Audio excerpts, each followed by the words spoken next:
Hello, everyone, and welcome back to a very busy Ben Lesnick for Bensday this week. Ben, how are you? Hey, not too bad. Had a great weekend at Gamescom, showing off multi-crew and all that, meeting backers. So a little bit exhausted, but Yeah. feeling happy. Well, I'm sure you are exhausted. Traveling internationally is really one of those things that throws you off for quite a bit, especially with the time zone difference. Yeah, this one was nice. I think we were there so briefly that we didn't quite get as much jet lag as usual. So we're And getting there. and you probably stayed up most of the time you were there anyway, right? Getting ready. Yes, I think James ended up getting about 5 hours of sleep across the entire event. Was that on the airplane? Yes, Yeah, it was. that was good. And you actually pushed out a FPS update and a couple of other things while you were away, so that was nice. Yep, monthly report. Got it all out as usual. Yeah, and this seems to have been the most everything worked out for you. Like the demo gods didn't crash the feed. You guys got everything off in a timely manner. Outside of torpedoes not being launched by a retaliator, everything looked great. Yeah. Again, and of course, Jared tracking these shots right. Yeah. Well, we have to pick on Jared a little bit, huh? We do. It's not his fault. We still have to pick. Yeah. Well, of course, we have some questions about things that are going to be based on the announcements. But Chris did such a great job explaining where we are, when things are coming out, and what to expect over the next month that people didn't jump on like, oh my God, this isn't coming out. So we've got a lot of good ones this week. So let's get into them if we can. Good. All right. The first one is from Lyrium, and he wants to know, if we have a Banu merchantman, will we have the ability to trade with Vanduul? That's going to depend not on your ship type, but your relationship with the Vanduul. It would be, I don't know, you know Privateer. It was extraordinarily difficult to befriend the Kilrathi, but it was possible. It'll be the same sort of a thing here. Okay, so it was. Oh God, that was almost impossible. Yeah. It's I get a lot of questions about, like, if I have this ship, can I be friends with this group? People aren't basing their alliances on ships ever, really. Sometimes particular missions, sneak behind someone's lines at a distance. But So if I hijack a Banu ship or buy a Banu ship and go up to a Vanduul and they go, oh, you guys trade with Banu, sometimes you'll trade with me. That's not really how it would work in real life. right. That opens up a different question. If I'm friends with the Vanduul enough to trade, what's my relationship with the UEE? Not good. Okay, so there is a trade-off there. Yeah, it's always a system of balances. Is there a neutral level that you can be neutral with both? I doubt it. I Okay. doubt you can do. We're still working out exactly what you have to do, but it would have to be something extraordinary and violent to earn the trust of the Vanduul, the sort of thing that gets kicked out of civilized society. That is not a good thing. And then the second question is, in respect to the Banu merchantman, is it going to have a smooth surface or be spiky? Uh, it's kind of like a slightly scaled appearance right now, but let's wait for it to actually be finished in engine right now. Okay. Because we have the concept art, and the concept art had spikes on it, but it still looked like the ship itself was smooth. So we have to remember that the ships that are being made by these other races might be taking on the appearance of things that might be in their everyday, like maybe animals or birds or whatever. Yeah. Pappy Boyington wants to know, just clarification, will the Vanduul be able to land and take off of the Idriss? Yes. It's big enough? The Yes, Idriss? Oh, wow. How many do you think will fit in there? I know better than to estimate what fits in an Idriss, because we'll hold you to that. It's what is it? It's a little bit bigger than the Hornet, isn't it? So it should be roughly similar. Okay, roughly. Maybe a little bit less than the Hornet, so we won't overpromise, right? And underachieve. Marcus, our favorite mover, Marcus Impale-Man from the Colonial Movers, who's now the proud owner of a glaive. Will you be able to go into and subsequently drop off of quantum information? In the presentation, it looked like the Cutlass almost bumped into the Hornet. Well, that's not done yet. It's not done yet, although we did have a quantum collision during the testing last week, and that wasn't pretty. But yeah, theoretically, if you arrange yourself in formation and you quantum at the same speed, you should stay in formation. So would that be something like the lead ship connecting to all the other people's navigation computers? No, And I think it then- would have to be skill-based. All right. Formation flying should be something like actual formation flying. It should be extraordinarily difficult. It should be. I was talking about implementing the jump and coming out of jump, not the formation flying. Okay, yeah. To jump in and out together, you would it would be the same thing as formation flying. You would do it manually yourselves. Okay, no problem. And his second question: while the shepherd shuffle dance emote is a nice homage to a great name, is it also a crime to all things dancing? Would it be, Marcus likes to ask funny questions. Would it be fun to imagine to find secret dance instructions on different planets for other dance emotes to collect them all? It's like collecting fish. I'm personally not a big fan of collecting emotes. I think you either can dance or you can't. Can you go to school to learn how to dance? Yes, but you'd have to do it outside the game. Okay.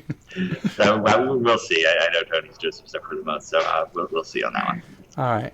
Well, Premium Shank has a question, and it's about the Star Citizen joysticks.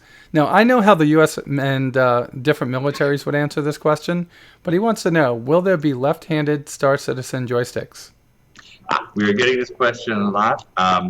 We don't have the answer quite yet, but I can tell you that SciTech wants to do open development with the joystick. So starting now, we're going to be sending them what our community wants. They're going to be sharing updates as it goes along, similar to how we do with Star Citizen. So I don't have answers for a couple of the questions you've been getting the last couple of days. You'll be hearing basically right from SciTech. I have an answer for that, pilot. Shut up and fly the plane. If you get into an aircraft today, it is what it is. There is no choice left and right. The controls are where they are. But I understand it. Ergonomics are important. Sorry, Shank. Don't paste me to the wall. Notable Joe, will the Star Citizen stick have twist for yaw? I believe it does. Okay. BadDonkey said, will the pad, which I understand, this is all about the Star Citizen, HOTUS, HOMAS, and all that other stuff. Will the pad be sold separately and be compatible with existing X sticks? Will the pad, what is the pad in this? We might have to jump over that one because I don't know what he means by the pad. I remember all the different pieces that were together. I remember the keyboard, I remember the joystick, mouse, and the OLED screen, and the throttle, but I don't remember what the pad was. Yeah, I don't. Is it a gamepad, maybe? No gamepad. Okay. Even though Chris loves the gamepad, right? Yeah, it's his favorite. All right. And he's so good with it. Okay.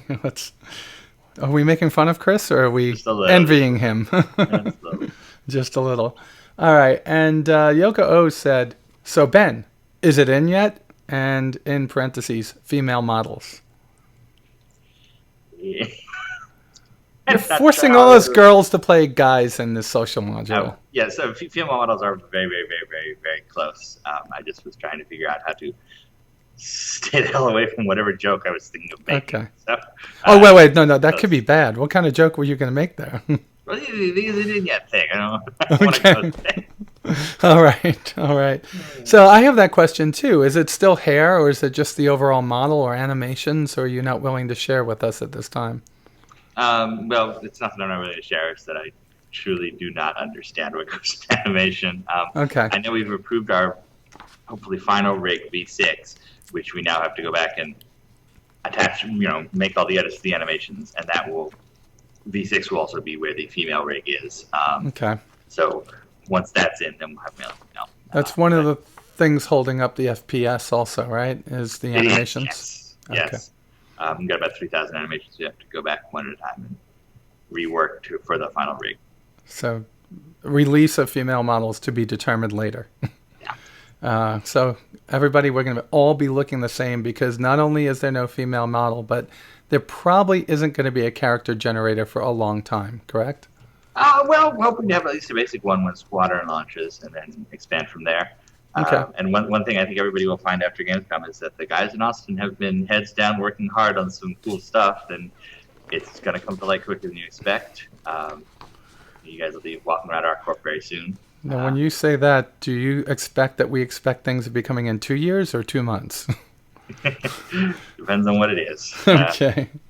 I'd love to see some kind of character generator for the social module at some point, but just to have different, at least different, so you could tell each other apart, different outfits or something would be great. Now we're into Lordoff Garnix. I think that's how you say his name. What I would like to know is the Q drive scalable? Can I approach a planet with, say, 10% Q drive speed? Because if not, you get the same problem as Elite Dangerous, that planets feel too small and you really can't approach them. And there's That's TBD. That's a to be determined, right? Yeah.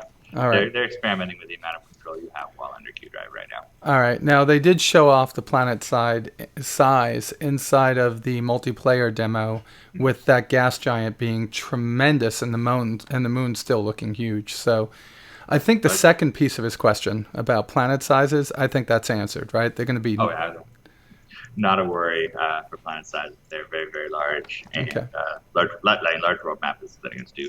So if you don't go into Q drive speed, would it take normal times to get around one, say 90 minutes to an hour to 3 hours around a big giant? It would. Okay.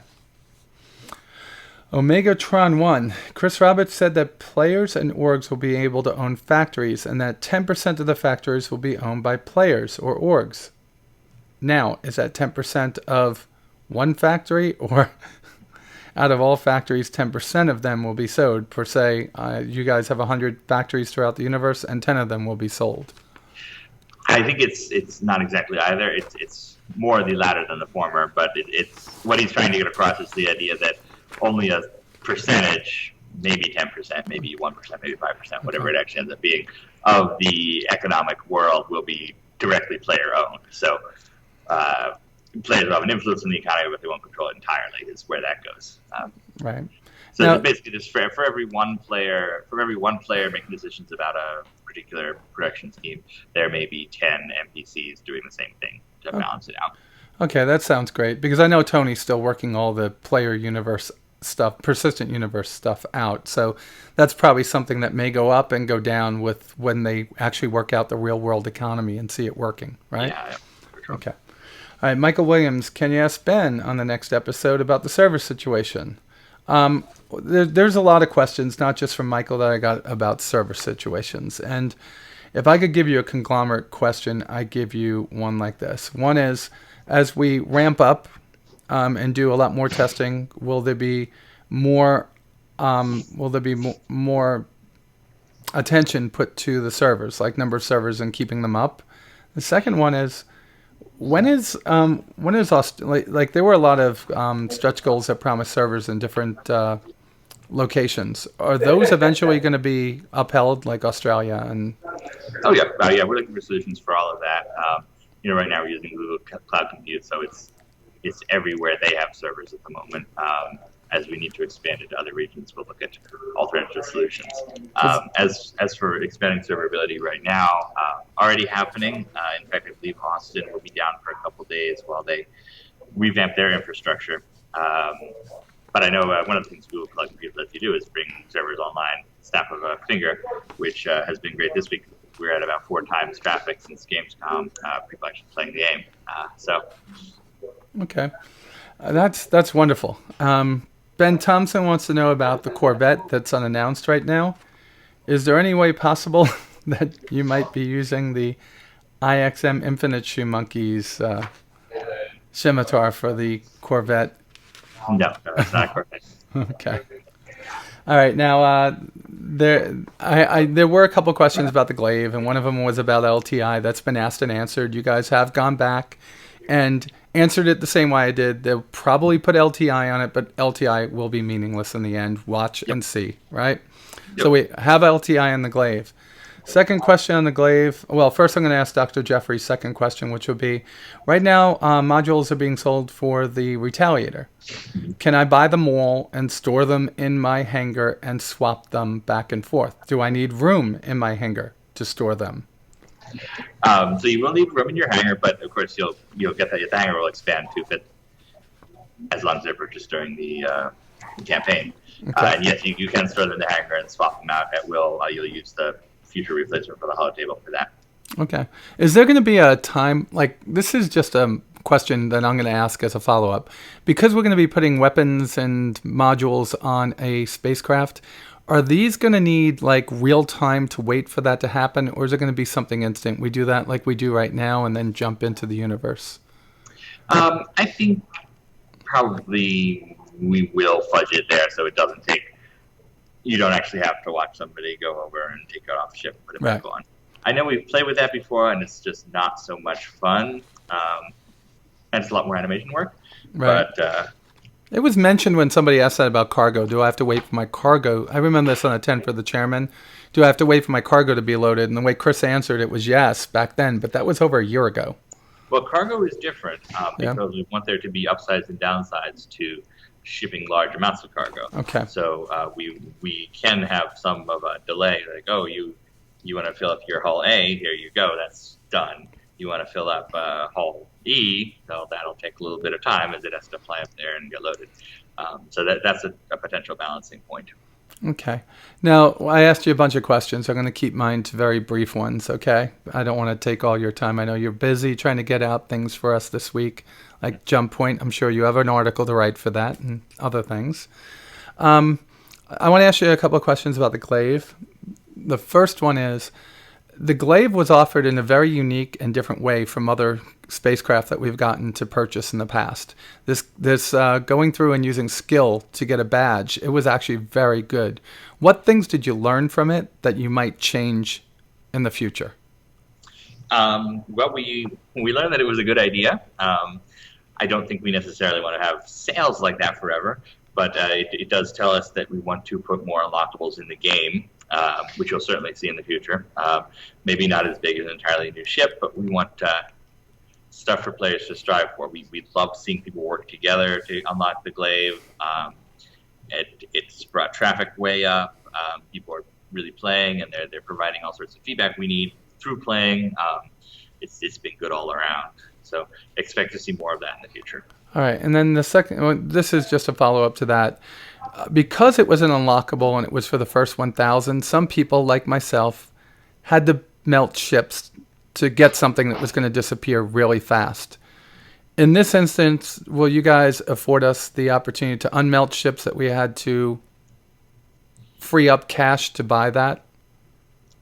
When would we do that? Sorry. Well, in this instance, would you award us the opportunity to unmelt our ships that we have melted in order to buy, because we were pressed? Oh, yeah. Honestly, and they're going to hate me for saying this, but anyone who writes to CS with that sort of request, they will do it for you. There's been just so you know, there's been quite a few people that have told me that's not going through the way it should. Okay, but that's fine. We'll take that off. We'll take that off air. I don't want to start a big to-do about that. Thank you, Ben. Second piece is, I love the lore behind the glaive. And I know the lore was probably written, so we didn't just find another derelict ship. You had to come up with something. Now, I'm very intrigued about this lore because I worked on some aggressor aircraft in the Navy, the F-16N, to be, just to tell you, that was an aggressor that the Navy had, and painted and marked up to look like Soviet aircraft. I think the glaive is wonderful, but will there be changes to it to make it more of a hybrid between UEE and Vanguard in the future, or is it just what it is? Will, yeah.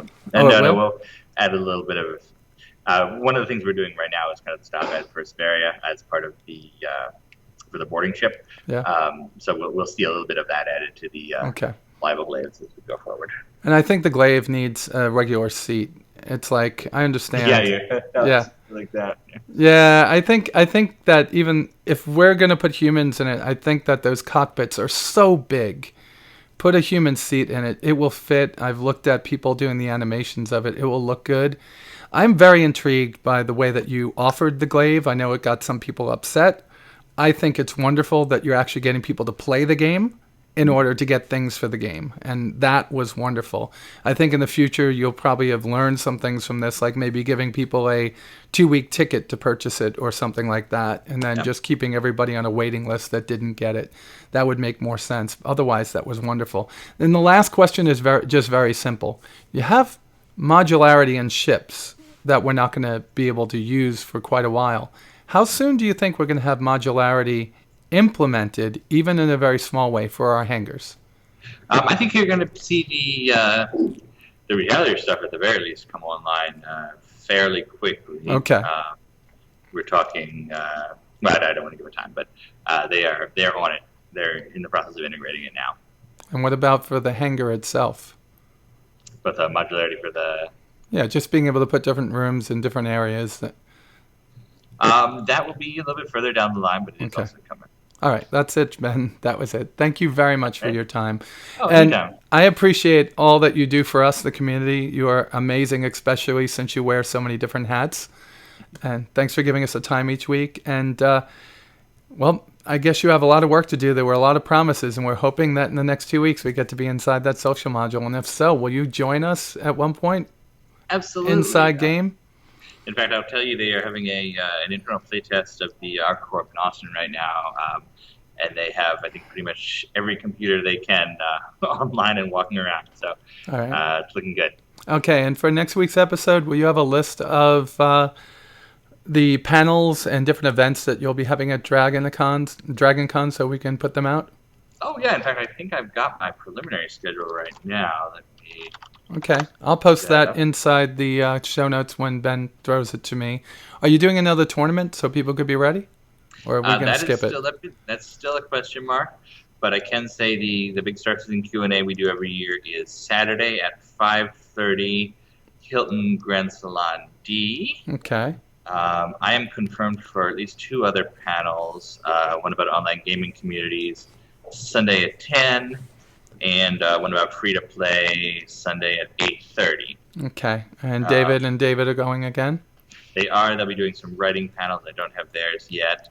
And I think they were talking about putting me on a game design panel or 2 also. So I will update that next week. Okay. And that's just the 3 of you this year, right? Because there's no Alex. Yes. Sandy was talking about maybe coming for see if she pops in or not. Well, we'll see. We're not going to count on her. We know that she has a lot of other things to do, too. Plus a couple of children to deal with.